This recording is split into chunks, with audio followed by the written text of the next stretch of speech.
Assalamualaikum warahmatullahi wabarakatuh. For today's video, i-video natin ang ating kakainin bago tayo kumain.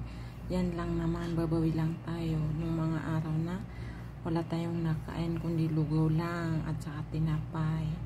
Ngayon, medyo magaling-galing na, kaya babawi tayo sa mga kakainin.